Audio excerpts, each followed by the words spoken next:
शोभे सौम्यमुखारविन्दहसतु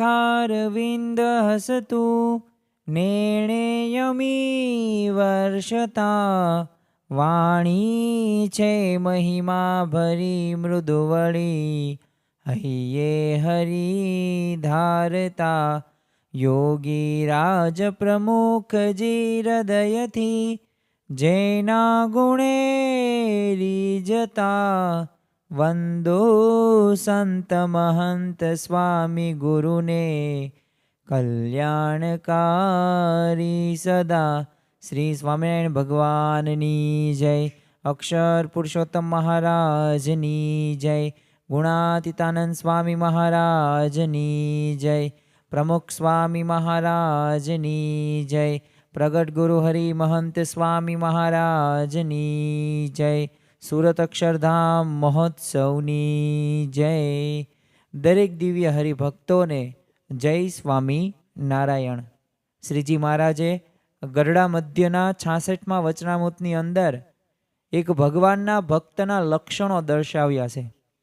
आम तो लोकनी अंदर कोई पण पदार्थ पोताना लक्षणे करीने ज ओळखाय छे। तमने कोईक छाश के दूध के पछी कोईक मंदिर के घड़ियाळ के बोटल आ कहेवामां आवे ने त्यारे एनुं चित्र तमारा मानस पलट उपर स्पष्ट तमने देखाय छे। तमने पेंडा देखाडवामां आवे अने तमने कहे के आने तो केरी कहेवामां आवे छे तो तमे तेने केरी नहीं कहो, तेने पेंडो ज कहेशो। तेवी ज रीते कोई पण बाबतोनी अंदर लक्षणों खास एक अगत्यनी एक वात छे। एम श्रीजी महाराजे पण गरड़ा मध्यना 66मा वचनामृतनी अंदर भगवानना भक्तना लक्षणों दर्शाव्या छे।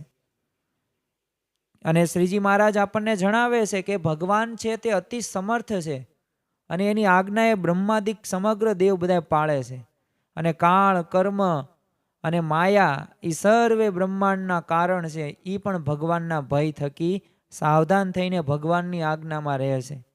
माटे जे भगवाननो भक्त होय एने ए भगवाननी आज्ञा छे ई तो दृढ़ करीने मानवी ए ज भगवानना भक्तनुं लक्षण छे। तो जो महाराज आ वचनामृतनी अंदर खास आज्ञानुं एक महत्व दर्शावे छे। एम आज प्रमुख स्वामी महाराजना जीवननी अंदर पण આજે આપણે એવા પ્રસંગો જોવાના છીએ કે જે પ્રસંગો ઉપરથી આપણને ખ્યાલ આવે કે ખરેખર પ્રમુખ સ્વામી મહારાજ એ ગુરુ આજ્ઞાની અંદર કેવી રીતે તત્પર હતા અને ગુરુનું જે આજ્ઞાનું પાલન છે એમને કેવી પરિસ્થિતિની અંદર પાળેલું છે।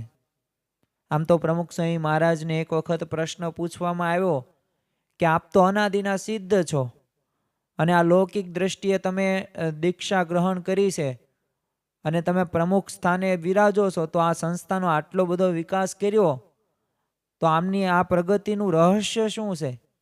દરેકને કોઈક મહાન પુરુષો કે મહાન વ્યક્તિઓ સર્વોચ્ચ શિખર ઉપર હોય ને એની પાસે જાજી કળા હોય, આવડત હોય, પૈસા હોય ને એટલે દરેકને એક ઈચ્છા રહેલી છે કે એને રહસ્ય શું છે આટલા બધા પૈસા કમાવા પાછળનું, આટલી બધી સારી આવડત એને કઈ રીતે પ્રાપ્ત થાય। એટલે બધાને આ રહસ્યો છે ને જાણવાનો બહુ તે શોખ હોય, એવી ઈચ્છાઓ પણ દરેક વ્યક્તિના જીવનની અંદર હોય છે। એમ પ્રમુખ સ્વામી મહારાજે પણ તમે જુઓ 96 વર્ષના જીવનકાળ દરમિયાન આમ તો સત્પુરુષ પૃથ્વી ઉપરથી કોદી જતા જ નથી। અત્યારે મહંત સ્વામી મહારાજ રૂપે આપણને મળ્યા છે સત્પુરુષ, પરંતુ 96 વર્ષના કાર્યકાળ દરમિયાન હવે તમારી ઉંમર 55-50 વર્ષની હોય અને તમને કોઈક સંસ્થાના કે કોઈક કંપનીના માલિક બનાવવામાં આવે તો તમારા હાથ કે પગ તે ઇન્દ્રિયો કેટલી સશક્ત હોય, પહેલાં જેવી સશક્ત ન હોય। પરંતુ પ્રમુખ સ્વામી મહારાજ તો એમની સાચી તો એમની જે કારકિર્દી કહેવાય કે તમે એનો વિકાસ કરવાનો સમય કહો ને તો 51 વર્ષની ઉંમર પછીનો હતો। તો આમ તો સામાન્ય લોકની અંદર એવા વ્યક્તિઓ કે જે 50 વર્ષની ઉપર વટે ને એટલે તરત તે નિવૃત્તિના વિચારો આવે કે હવે આટલા વર્ષો સુધી કામ ધંધો કર્યો, હવે આરામથી છે ને આપણે સમય પસાર કરવો છે, તોય ભગવાન ભજવાનો તો એનો વિચાર ન આવે। પણ પ્રમુખ સ્વામી મહારાજના જીવનકાળ દરમિયાન તમે જુઓ કે 1000 કરતાં વધુ સંતો, 1100 વધુ સંત, જે મંદિરો, સંસ્કાર ધામો તો અલગ, 7.5 લાખ પત્રો એમને લખ્યા છે, 2.5 લાખો ની ઘરે વ્યક્તિગત મુલાકાતો, લાખો ના ઘરે એ પધરામણીઓ કરેલી છે. તો આમ તો છે ને ઘણા બધા એમના આમ કહેવાય ને પ્રગતિના એક ગ્રાફ આપણને જોવા મળે છે કે દરેક ક્ષેત્ર, અને કોઈક 1-2 પ્રવૃત્તિ નહીં, 150 કરતાં વધુ પ્રવૃત્તિઓ એનું સફળ સંચાલન કરતા હતા. તો આટલી બધી પ્રગતિનું રહસ્ય શું, આવું જ્યારે પૂછવામાં આવ્યું ને ત્યારે પ્રમુખ સ્વામી મહારાજે જવાબ આપ્યો કે પ્રગતિનું એક જ રહસ્ય છે કે સાચા ગુરુ મળ્યા, એમની આજ્ઞા પ્રમાણે જીવન કર્યું, એટલે સહેજે સહેજે પ્રગતિ થાય. જો જેને જેને પણ પ્રગતિ થઈ છે ને એને તમે જોજો કે મુખ્ય એમને કોને રાખ્યા છે, ગુરુની આગળ રાખ્યા છે, અને એમની આજ્ઞા પ્રમાણે તેઓ વર્ત્યા છે, એટલે એમની પ્રગતિ થઈ છે. અને આપણે પણ જો લૌકિક જીવનની અંદર કે આધ્યાત્મિક માર્ગની અંદર એ આગળ વધવા માટે એ જ જરૂરી છે કે ગુરુની આજ્ઞા પ્રમાણે આપણું જીવન આપણે વ્યતીત કરીએ. અને સાચા શિષ્ય અને ભક્તના લક્ષણ એ જ છે મુખ્ય, કે ગુરુ જે કે ભગવાનની જે આજ્ઞાઓ છે, નિયમ ધર્મ છે, એ દરેક નિયમ ધર્મ અને આજ્ઞાનું વ્યવસ્થિત રીતે કહેવાય ને પ્રામાણિકપણે આપણે પાલન કરવાનું છે. એ સિવાય બીજા તમે સાધનો કરો, પોતાના તમે બુદ્ધિ બળથી કે આવડતથી, એ પોતે ભણેલા તમે ગણેલા વિદ્વાન પંડિત હોય ને તો એનાથી એ પ્રગતિ કરી શકાતી નથી જેટલી ગુરુની આજ્ઞાથી થાય છે. તો ખરેખર આ પ્રગતિનું મૂળ કારણ છે ને એક સાચા ગુરુની આજ્ઞા પ્રમાણે એક જીવન બનાવે ને એ મુખ્ય છે. આમ સ્વામીશ્રી જો આપણને સમજાવે છે કે પોતાની આવડત કે બુદ્ધિ બળથી નહીં, પણ સાચા ગુરુની એક આજ્ઞા પ્રમાણે વર્તવાથી જ પ્રગતિ થાય છે, અને એ જ પ્રગતિ સાચી છે. જો સ્વામીશ્રી પોતાના આજ્ઞા જીવનની અંદર તમે જુઓ કે ગુરુ શાસ્ત્રીજી મહારાજને યોગીજી મહારાજની આજ્ઞા પ્રમાણે તેમને જીવન વિતાવ્યું છે, અને એક શ્રેષ્ઠ ઉદાહરણ છે જેના ઉપરથી આપણને ખ્યાલ આવે કે ગુરુ આજ્ઞામાં પ્રમુખ સ્વામી મહારાજ કેટલા તત્પર રહેતા હતા. આજે આપણે એવા પ્રસંગો માણવાના છે કે જે પ્રસંગો ઉપરથી આપણને ખ્યાલ આવશે કે પ્રમુખ સ્વામી મહારાજે એ ગુરુ શાસ્ત્રીજી મહારાજ હોય, ગુરુ યોગીજી મહારાજ હોય, એમની દરેક આજ્ઞાની અંદર તેઓ વર્ત્યા છે, અને કેવી કેવી પરિસ્થિતિની અંદર વર્ત્યા છે. તો એવા પ્રસંગો આજે આપણે માણીશું જેનાથી આપણા જીવનની અંદર પણ થોડીક પ્રેરણા એવી આવે કે જેથી આપણે પણ ભગવાન અને સત્પુરુષ એટલે કે સંતની આપણે આજ્ઞા પાળી શકીએ. સ્વામી મહારાજના જીવનની અંદર એવું નથી કે સાધુ થયા બાદ એ 18 વર્ષની ઉંમરે સાધુ થવા આવ્યા અને ત્યાર પછી તેમને આજ્ઞાઓનું પાલન કરેલું છે. એમના જીવનની અંદર નાનપણથી જ તે ગુરુ આજ્ઞા પાલનની દ્રઢતા જોવા મળે છે. જો સ્વામીશ્રીના જીવનની અંદર આપણને ઘણી બધી વખત ખ્યાલ હશે એવા પ્રસંગો કે જ્યારે શાસ્ત્રીજી મહારાજે આજ્ઞા કરી કે તમે છે ને 18 વર્ષની ઉંમર ત્યારે હતી પ્રમુખ સ્વામી મહારાજની કે તમે સાધુ થવા માટે આવો. હવે વાત એવી બની હતી કે નાનપણથી જ તે આપણને પણ ખ્યાલ છે કે પ્રમુખ સ્વામી મહારાજની જો કોઈ પ્રિય રમત હોય ને, એમનો શોખ હોય ને તો ક્રિકેટ હતો, અને મિત્રો સાથે ઘણી વખત એવો ક્રિકેટ રમતા હતા. એટલે એક વખત પ્રમુખ સ્વામી મહારાજ, એમનું બાળપણનું નામ શાંતિલાલ, એટલે શાંતિલાલ અને મિત્રોએ નક્કી કર્યું કે હવે આ બધા ક્રિકેટના સાધનો જૂના થઈ ગયા તો આપણે નવો બોલ ને બેટ ને સ્ટમ્પ ને આવું બધું લેવા માટે જઈએ. એટલે એવું આયોજન નક્કી કરવામાં આવ્યું, અને શાંતિલાલને એમના મિત્રો હતા એ પોતે વડોદરા માટે સાધનો લેવા માટેની તૈયારી હતી, અને જ્યાં તૈયારી તે કરીને ત્યાં તે એક ભાઈલીથી રાવજીભાઈ, હવે એક શાસ્ત્રીજી મહારાજની એક ચિઠ્ઠી લઈને આવે છે અને વાત કરતા કહે છે. એટલે શાંતિલાલ તો ઘરે ગયા, અને ચિઠ્ઠીમાં શાસ્ત્રીજી મહારાજની આજ્ઞા હતી કે તમે સાધુ થવા માટે નીકળી જજો અને મને સાધુ થવા માટે મળજો. હવે જો મિત્રોને એ મનગમતી પ્રવૃત્તિ હતી, છત પરિવારનો એ છોડીને શાસ્ત્રીજી મહારાજની આજ્ઞા પાડીને શાંતિલાલ ત્યાંથી જરાય તે છે ને થોડોક પણ સમયનો વિલંબ કરતા નથી. અને આપણને ખબર છે કે 7/11/1939 આસો વદ એકાદશી અને મંગળવારનો એ દિવસ હતો, અને એ દિવસે શાંતિલાલે ગૃહ ત્યાગ કર્યો. જો શાસ્ત્રીજી મહારાજે ચિઠ્ઠીની અંદર એટલું જ લખ્યું હતું કે સાધુ થવા માટે નીકળી જજો, મને મળજો. તો આ પ્રમાણે એમનું જીવન એમને પોતાના એક નાનપણથી જ તે એવી દ્રઢતા જોવા મળતી, અને આ દ્રઢતાના લીધે એમને ગૃહ ત્યાગ કર્યો. તો આ ગુરુ આજ્ઞા પાળવામાં એમને છે ને જરાય વિલંબ કર્યો નથી. જ્યારે કોઈક આજ્ઞા પાળવાનું થાય ને ત્યારે વર્ષોના વર્ષો વહી જાય ત્યારે માન એક આજ્ઞા પળાય છે. જો જીવની ઉધ્વગતિ નથી થતું એનું કારણ પણ એક આ જ છે કે આપણે આધ્યાત્મિક માર્ગે આપણે રવિ સત્સંગ સભા હોય કે પરાસભા હોય એ દરેક અમુક વાર ભરીએ અમુક વાર ન ભરીએ, પણ જો આપણે સત્પુરુષમાં વચનમાં વિશ્વાસ રાખીને દ્રઢપણે આપણે જો એ રવિ સભા હોય પરાસભા હોય કે જે આપણને આજ્ઞા કે નિયમો આપવામાં આવ્યા હોય આ નિયમોનું જો પાલન કરતા હોય ને તો યથાર્થ આપણને ફળ પ્રાપ્ત થાય. કોઈક 12મા ધોરણમાં ભણતો કોઈક સાયન્સનો વિદ્યાર્થી હોય કે જેને MBBSની અંદર એડમિશન લેવું છે, હવે આ સાયન્સનું નહીં ભણે અને કોમર્સનું આર્ટ્સનું ભણશે તો ક્યારેય કોઈ દિવસ તે MBBSની અંદર આગળ નહીં વધી શકે. એ પછી નીટની પરીક્ષા હશે ને તો એમાં પણ સારો એ દેખાવ પ્રદર્શન નહીં કરી શકે. શા માટે? કારણ કે એ ભણ્યો જ નથી. તો જો આ લૌકિકની અંદર પણ જો આપણને એ વસ્તુઓ ન કરીએ તો એ પ્રાપ્ત નથી થતું, તો આ તો આધ્યાત્મિક માર્ગ છે. આ તો જન્મ મરણનો જે રોગ જે આપણને થયો છે એને ટાળવાની વાત છે. તો જો એને ટાળવા માટેના જો આપણે આ ઉપાયો જે આપણને સત્પુરુષ અને ગુણાતીત ગુરુ પરંપરા આપે છે એ પ્રમાણે નહીં કરીએ તો ખરેખર આપણા જીવનની અંદર આપણે ઉધ્વ ગતિને પ્રેરશું નહીં. આ જ સંદર્ભની અંદર છે ને 11/10/2007ના દિવસે જ્યારે પ્રમુખ સ્વામી મહારાજ લંડનની અંદર વિરાજમાન હતા એટલે એક યુવક સ્વામી બાપા પાસે આવે છે ને આજ તે છે ને પ્રસંગ હતો. આ પ્રસંગ થોડોક વર્ણવીને કીધું કે સ્વામી બાપા આપ ક્રિકેટના સામાન લેવા માટે ગયા તો એ વખતે શાસ્ત્રીજી મહારાજનો પત્ર જ્યારે આવ્યો અને ઘર છોડવાની વાત આવી તો તમને ત્યાર કયો વિચાર આવ્યો હતો? ત્યારે સ્વામીશ્રીએ કહી દીધું કે પત્ર કોનો આવ્યો? ગુરુ શાસ્ત્રીજી મહારાજનો. તો એ આજ્ઞા તો પહેલી પાળવાની જ હોય ને, એ વખતે બીજું બધું મૂકી દેવાનું હોય. તો જો ગુરુની એક આજ્ઞા પાળતી વખતે છે ને એક બીજું બધું મૂકી દેવાનું એ સ્વામીશ્રીએ પહેલેથી જ દ્રઢ હતું.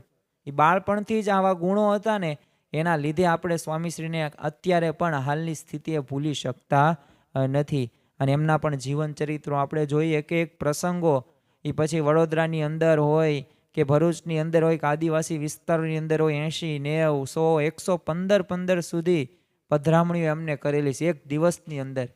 એ પછી 2:30 કે 3 વાગ્યે બપોરનું જમવાનું અમુક વાર રાત્રે 11-12 વાગ્યે થાય. એટલી બધી તો એ સમયની અંદર વ્યવસ્થા પણ નહોતી, પણ છતાં પણ સ્વામીશ્રી જીવ્યા છે ને આપણા માટે જીવ્યા છે, એ લોકોનું કલ્યાણ કરવા માટે.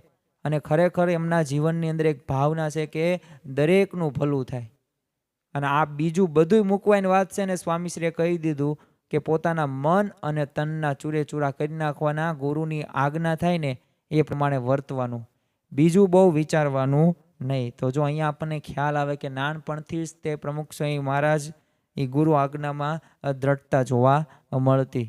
કે ગુરુની આજ્ઞા પાળવાની અંદર આપણે મનના ચૂરેચૂરા પણ કરવા પડે છે. આમ તો પોતાનું મનગમતું મુકાવીને ગુરુ જે આજ્ઞા કરે એમાં ઉત્સાહથી અને પોતાની તમામ શક્તિઓને જોડી દે ને એના સ્વામીશ્રીની એવી એક રીત હતી કે મનગમતું મૂકીને ગુરુ જેમ કહે ને એવી રીતે પોતે વર્તા હતા. સ્વામીશ્રી જ્યારે નાનપણથી માં તે અંગ્રેજી એમને ભણવાની ખૂબ ઈચ્છા હતી એટલે શાસ્ત્રીજી મહારાજે વિનાયક રાવ સાહેબની શાળાની અંદર એમ અંગ્રેજી ભણવાનું વચન પણ આપી દીધેલું. એટલે સ્વામીશ્રી તો હવે જ્યારે સાધુ થવા માટે આવ્યા શાંતિલાલ એટલે અંગ્રેજીને બદલે શાસ્ત્રીજી મહારાજે સંસ્કૃત ભણવાની આજ્ઞા કરી. છતાં પણ સ્વામીશ્રીએ સંસ્કૃતનો અભ્યાસ પણ એ ખંત અને લગનથી કર્યો. ગોંડલ, ભાદરણ, ખંભાત, પેટલાદ અને અમદાવાદની અંદર તૂટક રીતે સંસ્કૃતનો એમને અભ્યાસ કર્યો. ખંભાત, પેટલાદ અને ભાદરણમાં તો શાસ્ત્રીજી મહારાજે માત્ર ખાલી એક શિક્ષકની વ્યવસ્થા જ કરી આપેલી, પણ જમવા માટેની બધી સિદ્ધાંત સામગ્રી એ જાતે ભિક્ષા માગવાની, ભેગી કરવાની અને પાછું આવી રીતે ગુજરાન ચલાવવાનું. તો જો આવી પરિસ્થિતિની અંદર પણ ક્યારેય પ્રમુખ સ્વામી મહારાજને એ ગુરુના વચનની અંદર એ ક્યારેય શંકા થઈ નથી. એમને મનગમતું મૂકીને બસ ગુરુની જે શરત હોય ને એ પ્રમાણે એ ગુરુ ગમતું કર્યું છે. અને આ સ્વામીશ્રીની અનેરી રીત આપણને જોવા મળે છે. આવી રીતે ખંત અને ધગશથી સ્વામીશ્રી સંસ્કૃત જ્યારે ભણતા હતા પણ સંસ્કૃતમાં શાસ્ત્રીની જ્યાં પદવી મળવાની તૈયારી જ હતી, થોડાક મહિના બાદ જ તે તા શાસ્ત્રીજીમાં જે આજ્ઞા કરી કે તમારે હવે સંસ્કૃત ભણવાનું નથી, હવે તમારે મંદિરની સેવામાં જોડાવાનું છે. તો છતાં સ્વામીશ્રીએ એમ ન કહ્યું કે હજે હવે થોડાક મહિના જ બાકી છે, મને સંસ્કૃતની પદવી મળી જાય. પણ નહીં, સ્વામીશ્રીએ તો શાસ્ત્રીજી મહારાજની આજ્ઞા અદ્ધર ઝીરી લીધી. જો ભગતજી મહારાજના જીવનની અંદર તે આવા પ્રસંગો આપણને ઘણી વખત જોવા મળે છે. એટલે જ તે આપણે સાધન તો દરેક વ્યક્તિઓ કરતા હોઈએ છીએ અને આપણે દરેક સાધકો છીએ, પરંતુ ઉચ્ચ સાધક જેનું નામ આપણે ગણવામાં આવે ને આપણી ગુણાતીત ગુરુ પરંપરાની અંદર, તો એ ભગતજી મહારાજ છે. પ્રથમ નંબર એમનો આપવામાં આવે. શા માટે? કારણ કે ગુણાતીતાનંદ સ્વામીએ જે આજ્ઞા કરી છે ને એ ભગતજી મહારાજે એ આજ્ઞા પ્રમાણે પોતાનું જીવન વ્યતીત કર્યું છે.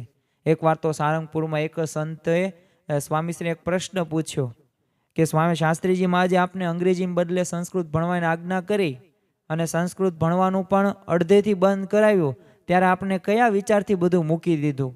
એટલે જવાબમાં સ્વામીશ્રીએ કીધું કે એમની ઈચ્છા પ્રમાણે આપણે આવ્યા અને સાધુ થયા. એમને રાજી કરવા તો આવ્યા છીએ, તો પછી એ જે મરજી એમની હોય એ પ્રમાણે આપણે કરવાનું હોય. આપણે શિષ્ય છીએ અને એ ગુરુ છે. અને પછી થોડુંક અટકીને છે ને સ્વામીશ્રી આગળ કહે છે એ સંતને કે મનને છે ને મારી નાખવાનું, મનને મારીને ચૂરા કરી નાખવાનું, એટલે છે ને શાંતિ થઈ જાય. એટલે ગુરુ જેમ કહે ને એમ કરવાનું. તો જો અહીંયા આપણને સ્વામીશ્રી સ્પષ્ટપણે સમજાવે છે કે શ્રી ગુરુ જે આજ્ઞા કરે છે, જે એમને નિયમ ધર્મો આપ્યા છે, આ નિયમ ધર્મો પ્રમાણે આપણું જીવન આપણે વ્યતીત કરવાનું છે. નાનપણથી જ તે સ્વામીશ્રીની પ્રકૃતિ કેવી તો આપણે ખબર છે કે પ્રમુખ સ્વામી મહારાજ કાયમ બાળપણથી જ તે જ્યારે મંદિરોની અંદર પણ દર્શન કરવા દરરોજ, આમ તો સાંયકાળે એ આરતીની અંદર જાય, પ્રસાદ વેચે, તો એમને ઢોલ પણ સારો વગાડતા આવડે, નગારું અને ઝાલર પણ વગાડતા આવડે. તો શાંતિલાલ તો પહેલેથી કોઈ અંદરો અંદર ઝઘડા નહીં કરવાના. કોઈકને જો નગારું વગાડવું હોય તો એમને નગારું વગાડવા દે, ઝાલર વગાડવી હોય તો ઝાલર વગાડવા દે, અથવા તો અમુક વાર તો એમના એ આરતીનો લાભ પણ લેતા, પ્રસાદ પણ બીજાને વેચવા આપતા. એટલે ક્યારેય કોઈ દિવસ પ્રમુખ સ્વામી મહારાજનું બાળપણના તમે એવા એક પણ પ્રસંગ ન કહી શકો કે જેમાં તેમને ઝઘડો કર્યો હોય. એટલે આમ પ્રકૃતિ રહીને પ્રમુખ સ્વામી મહારાજની શાંત, અને જગતના વ્યવહારમાં તે પાછા અલિપ્ત, કાંઈ જાણે નહીં. પરંતુ તરુણ અવસ્થાની અંદર જ તે સહજ જણાતી ચપળતા પણ એમનામાં ન જણાય. છતાં શાસ્ત્રીજી મહારાજેની આજ્ઞાથી એમને સારંગપુર મંદિરના કોઠારી પદે આવ્યા. હવે સ્વાભાવિક પ્રકૃતિથી વિરુદ્ધ હતી, કારણ કે અહીંયા તો વ્યવહાર દક્ષતાની જવાબદારી સંભાળી અને આ એમને આવડતું નહોતું. એટલે એમનાથી પ્રભાવિત જે સારંગપુરના ગામના લોકો હતા એવું જ કહેતા શાસ્ત્રીજી મહારાજને કે જો નારાયણ સ્વામી સરપંચ બનવા તૈયાર હોય ને તો ગામમાં કોઈ હરીફાઈ કે ચૂંટણીનો પ્રશ્ન ન રહે. અને વર્ષો પછી સ્વામીશ્રી જ્યારે સંતોએ આ સંદર્ભમાં જ્યારે પ્રશ્ન પૂછ્યો ને ત્યારે પ્રમુખ સ્વામી મહારાજે જણાવ્યું કે આપ પહેલાં તો શાંત પ્રકૃતિવાળા હતા, પછી આટલા ચપળ અને વ્યવહાર દક્ષ થયા, એનું રહસ્ય શું? અને ત્યારે પ્રમુખ સ્વામી મહારાજે જણાવ્યું કે શાસ્ત્રીજી મહારાજે જે સેવામાં જોડવાની આજ્ઞા કરી એટલે એમની મરજી જોઈને અમે ધીરે ધીરે પ્રકૃતિ બદલી અને એ પ્રમાણે સેવા કરતા ગયા અને જોડાયણા તો આપોઆપ એ પ્રકૃતિ બદલાઈ ગઈ. અને આ જ સંદર્ભની અંદર પ્રમુખ સ્વામી મહારાજે એક પ્રસંગ ટાંકીને કહ્યું કે શાસ્ત્રીજી મહારાજના વખતની અંદર પુરુષોત્તમ દાસ નામે એક અત્યંત ચંચળ અને એક ચપળ પ્રકૃતિના એક સંત હતા. એટલે એકવાર શાસ્ત્રીજી મહારાજે એમને અને મને છે ને ભેગા કરીને કહેલું કે પુરુષોત્તમ, તમે નારાયણદા પાસેથી થોડીક શાંતિ લઈ લો અને નારાયણદા તમે એની પાસેથી થોડી ચપળતા લઈ લો. એટલે આમ ગુરુની જો આજ્ઞા પાળવા માટે એક ગુરુની મરજી જોઈને સ્વામીશ્રીએ સ્વાભાવિક જે પ્રકૃતિ હતી ને એ પણ બદલી નાખી. જો શિષ્યનું આ પરમ કર્તવ્ય છે. સ્વભાવો તો દરેકના હોવાના છે, પરંતુ સ્વભાવો પાછળ પણ આપણા જીવનની અંદર જે તે પ્રકારે બનતી પરિસ્થિતિ હોય ને આ પરિસ્થિતિની અંદર આપણે સ્થિર રહીને વર્તવાનું છે. અને આ સ્થિર ક્યારે થાય કે જ્યારે આપણે ગુરુની આજ્ઞા પ્રમાણે વર્તીએ. ઇતિહાસની અંદર ઘણા એવા દ્રષ્ટાંતો આપણને જોવા મળે છે. એ સત્યકામ જાબાલીન હોય કે આરુણી હોય કે ઉપમન્યુ હોય કે પછી પાણીની હોય કે એકલવ્ય હોય, એ ગુરુની આજ્ઞા પ્રમાણે પોતાનું જીવન વ્યતીત કર્યું છે તો એમને બ્રહ્મ વિદ્યાઓ પણ પ્રાપ્ત થઈ ગઈ છે અને સર્વોચ્ચ શિખર સુધી તેના ક્ષેત્રની અંદર આગળ વધેલા છે. કારણ એક જ તે કારણ કે એમના જીવનની અંદર નક્કી હતું કે મારે ગુરુને રાજી કરવા છે. જો એટલે જ તે શ્રીજી મહારાજે પણ આપણને એ અખંડ સુખી રહેવાના જે 6 વિચારો રહે ને એમાં એક રાજીપાનો વિચાર આપેલો છે. કારણ શું છે? કારણ કે આપણે ભગવાન અને આવા સંતને રાજી કરવા માટેના પ્રયત્નો કરવાના છે. અને આપણે જો અભિમાન રાખીશું અને આપણને જે તે પ્રકારની સ્વભાવો પ્રકૃતિઓ નડશે તો આપણે ગુરુને રાજી કરી શકીશું નહીં. બીજું પ્રમુખ સ્વામી મહારાજે છે ને ગુરુ આજ્ઞા પાળવામાં એમને મનના તો ચૂરે ચૂરા કરી જ નાખ્યા છે. મન ગમતું તો બધું મૂકી જ દીધું, પણ સાથે સાથે છે ને શરીરના પણ ચૂરે ચૂરા કરી નાખ્યા છે. આપણે આજે એક પ્રસંગ જોશું કે જેના ઉપરથી ખ્યાલ આવે કે કેવા તનના પણ ચૂરે ચૂરા પ્રમુખ સ્વામી મહારાજે કર્યા છે. પોતાના જો મનને મારીને ચૂરે ચૂરા કરનાર છે ને સ્વામીશ્રીએ એ આ ગુરુ આજ્ઞા જે થાય ને દેહનું એમને ગણકાર્યું જ નથી. શાસ્ત્રીજી મહારાજ કે યોગીજી મહારાજની આજ્ઞા હોય એમાં ક્યારેય દેહની સગવડ હોય કે અગવડ હોય કે પછી બીમારી હોય, એ દરેક પરિસ્થિતિ વિપરીત હોય કે સારી હોય, એ દરેક પરિસ્થિતિની અંદર એમને ક્યારેય એવો વિચાર નથી આવ્યો કે મારે આજ્ઞા નથી પાળવી. અટલાદરામાં તે જ્યારે ચૂનો કાલાવાઈને આજ્ઞા થઈને એમાં શરીરે ચકામાં પડી ગયા, પણ છતાં પણ પ્રમુખ સ્વામી મહારાજ પાછા ન પડ્યા. યોગીજી મહારાજની આજ્ઞાથી તે ધગધગતા તાવમાં પણ એ ડેમોલ ગામની અંદર 1-2 પધરામણી નહીં પણ 40 કરતાં વધુ પધરામણી એમને કરેલી. અને એ જ રાતે પાછું રામોલમાં જાહેર સભામાં ખુલ્લામાં એ ધ્રુજતા શરીરે પછી કથા વાર્તા પણ કરી. તો જો એ મનના તો ચૂરે ચૂરા પ્રમુખ સ્વામીમાં જે કરેલા હતા, પણ ગુરુની આજ્ઞા પ્રમાણે તનના પણ એમને શરીરની પણ એ અવસ્થા હરકી હોય કે ન હોય, એ રોગ હોય કે બીમારી હોય કે સ્વસ્થ હોય, દરેક પરિસ્થિતિની અંદર તેઓ સમવર્ત્યા છે. શા માટે? ગુરુને રાજી કરવા છે. યોગીજી મહારાજના સમયમાં એક ભયંકર અગવડો વેઠીને છે ને મકરાણામાં પથ્થરના કામ માટે સ્વામીશ્રી મહિનાઓ સુધી રોકાયા. હવે એકવાર તો અગવડોને લીધે છે ને સેવકોની શ્રદ્ધા થોડીક મોડી પડી ગઈ, એટલે સ્વામીશ્રીએ પોતે મકરાણા કેવી રીતે રહેતા એની વાત કરતા બળભરી વાતો કહી, અને સ્વામીજીએ એ જ વાતની અંદર કહ્યું કે એમાંથી કેટલું વર્ણન આપણે થોડુંક સાંભળીએ. કે ત્યારે સ્વામીશ્રીએ જ્યારે યોગીજી મહારાજે મને એક દિવસ કીધું કે નારાયણ સ્વામી મકરાણા જવાનું છે ગરડા માટે. એટલે મેં પૂછ્યું નથી કે કેમ જવાનું છે, ત્યાં જઈને શું કરવાનું છે, ક્યાં રહેવાનું છે બીજા દિવસે. અને પ્રમુખ સ્વામી મહારાજ તો બીજે જ દિવસે ત્યાંથી તે પોતે અમદાવાદથી બેસીને ફુલેરા જઈને ત્રીજે જ દિવસે ખરા તાપની અંદર ત્યાં પહોંચ્યા. હવે આ દેશમાં પહેલી વાર જ આવ્યા હોય એટલે ભેકાર લાગે, કોઈક જાણીતો નહીં, બધી ચિંતા છોડી દીધી. ખાવાનું શિંગદાણા, પ્યાલો પાણી એક મળે, પાછી કારીગરો પહેલાં કામે ચડવાનું અને એમના ઉતર્યા પછી ઉતરવાનું, અને તાપ તડકાનો થોડો કંઈ વિચાર નહીં.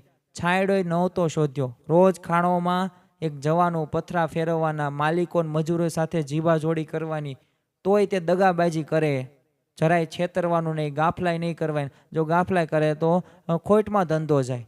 ખાવાનું પાછો જાડો ભાખરો ને દાળ, તે જાતે પાછા બનાવવાના. મિસ્ત્રીને અને કારીગરોને જમાડવાના. સીધું સામગ્રી એ બધી પાણીની સંપૂર્ણ પાછી ત્યાં અછત.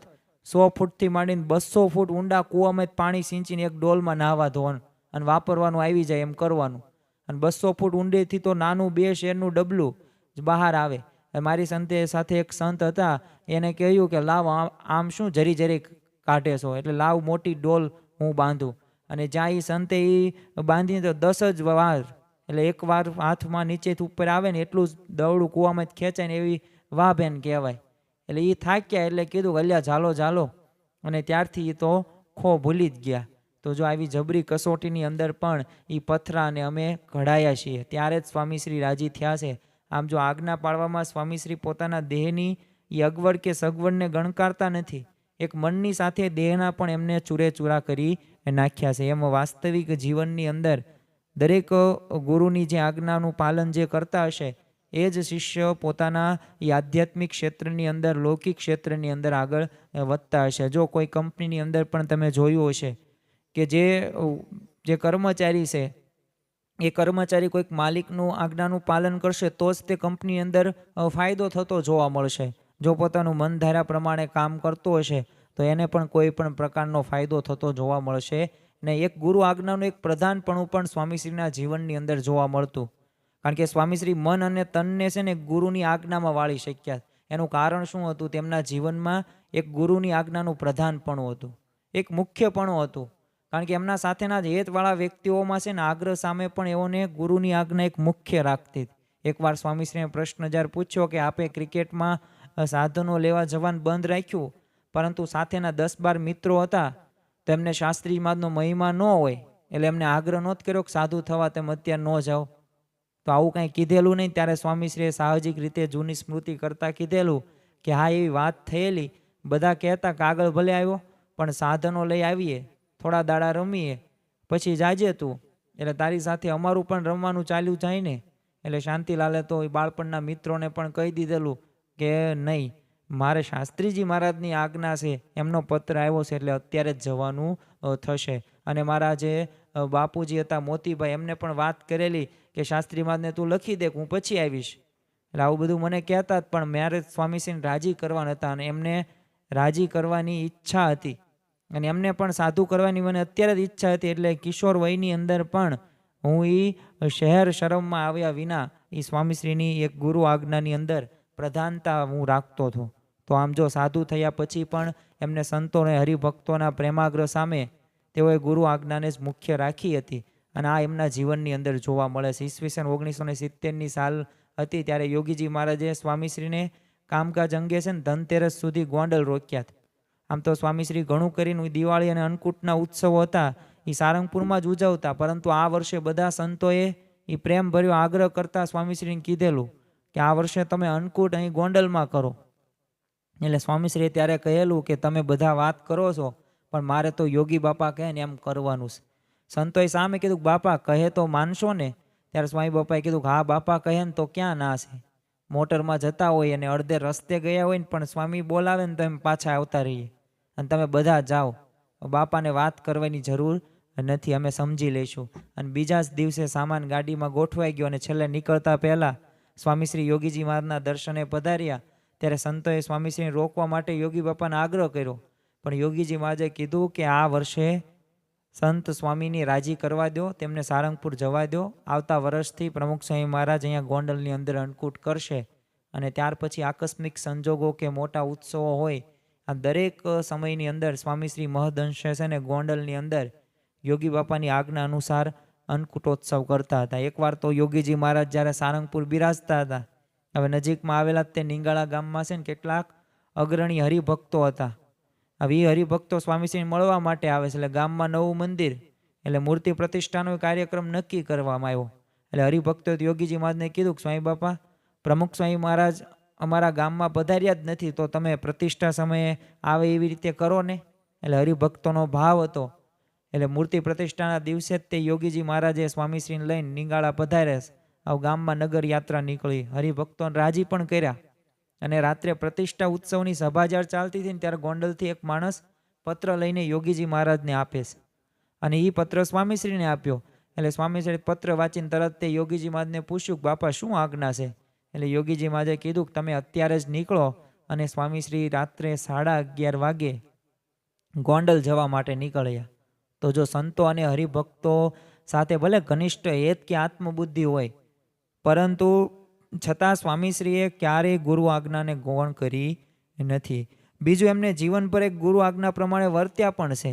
આમ જો સ્વામીશ્રી હંમેશા છે ને ગુરુ આજ્ઞામાં તત્પર રહ્યા અને જીવન પર એક ગુરુની આજ્ઞા પ્રમાણે જ વર્ત્યા છે. અને એ આપણને ઘણા બધા પ્રસંગો ઉપરથી પણ ખ્યાલ આવે. એકવાર સ્વામીશ્રી જ્યારે સાહજિક વાર્તાલાપમાં બોલી ઉઠ્યા કે ગુરુની આજ્ઞા ન પડાય ને તો છાતી ફાટી જાય, મારું જીવન બગડે.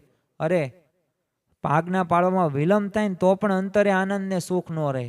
અને ગુરુની પ્રત્યે જો આ સ્વામીશ્રીનું એક આટલું બધું એ મન રહ્યું ને મહત્વનું એમને લાગતું હતું અને એ પ્રમાણે જીવનભર એમને પાલન કર્યું છે. ગુરુની એક સામાન્ય હોય કે પ્રાસંગિક આજ્ઞા હોય ને એમાં પણ એમના જીવનના છેલ્લા શ્વાસ સુધી એમને પાળવા કટિબદ્ધ હતા. શાસ્ત્રીજી મહારાજનો એક ફોટોગ્રાફ છે જેમાં શાસ્ત્રીજી મહારાજ જ્યારે ઓરડીની બહાર બેઠા હતા ને ત્યારે એમની બાજુમાં નાના નારાયણ સ્વરૂપદાસ હાથ જોડીને બેઠા હતા. એટલે શાસ્ત્રીજી મહારાજના મુખ ઉપર તો અપાર પ્રસન્નતા હતી. એટલે આપણને યજ્ઞ પુરુષ ઉપનિષદના પુસ્તક છે એની અંદર આ ફોટો જોવા મળે છે. એટલે આ પ્રાસાદિક ફોટો અમદાવાદમાં સ્વામીશ્રી જ્યારે નિવાસ કક્ષમાં ગોઠવાય ને ત્યારે હતું. એટલે એકવાર સાંજે સંતોએ સ્વામીશ્રીને આ ફોટો બતાવીને કીધું ને ત્યારે કીધું જુઓ બેઠા છે ને નાના સાધુ ગુરુની પાસે હાથ જોડીને. એટલે સ્વામીશ્રીએ ત્યારે સ્પષ્ટતા કરતાં કીધું કે હું તો પહેલાં શાસ્ત્રીજી મહારાજની જેમ જ સીધો બેઠી ગયેલો, પણ શાસ્ત્રીજીએ મને કીધું કે આમ ન બેસાય, હાથ જોડીને બેહો. અને એમ શાસ્ત્રીજી મહારાજે કહ્યું ને એટલે હાથ જોડવા. ત્યારથી મને ટેવ પડી ગઈ બધાને હાથ જોડવા. ત્યારથી કાયમ હાથ જોડું છું, ગુરુની આજ્ઞા છે ને એટલે. અને શાસ્ત્રી મહારાજને મારે રાજી કરવા છે. તો એમાં 20-22 વર્ષની ઉંમર ગુરુએ આપેલ જે પ્રાસંગિક આદેશની એક ગુરુની મહામૂલી આજ્ઞા રહીને એ પણ એ આપણને પ્રમુખ સ્વામી મહારાજના જીવનની અંદર જોવા મળે છે. તો ખરેખર એમના જીવન પ્રસંગો ઉપરથી આપણને ખ્યાલ આવે કે એમને દરેક આજ્ઞાઓનું યથાર્થ રીતે પાલન કરેલું છે. તો આપણા જીવનની અંદર પણ આજ્ઞા રહી એ આટલી જરૂરી છે. અને જેટલી આપણે આજ્ઞા પાળીશું એટલે આપણે ભગવાન અને સંતને રાજી કરી શકીશું. ગઢડા પ્રથમના 25મા વચનામૃતમાં પણ શ્રીજી મહારાજ કહે છે ને કે સત્સંગી હોય ને એને ભગવાનની આજ્ઞામાં ફેર પાડવો નહીં. કેમ છે કે એ ભગવાનની આજ્ઞા પાળે ને તો જ એની ઉપર ભગવાન રાજી થાય છે. તો ભગવાનને રાજી કરવા માટે ગુરુને આપણે ભગવાનને રાજી કરવાના છે. તો એ ગુરુની આજ્ઞા પ્રમાણે જો આપણું જીવન આપણે વ્યતીત કરીએ તો ખરેખર ભગવાન અને સંત રાજી થાય છે. શ્રી સ્વામિનારાયણ ભગવાનની જય.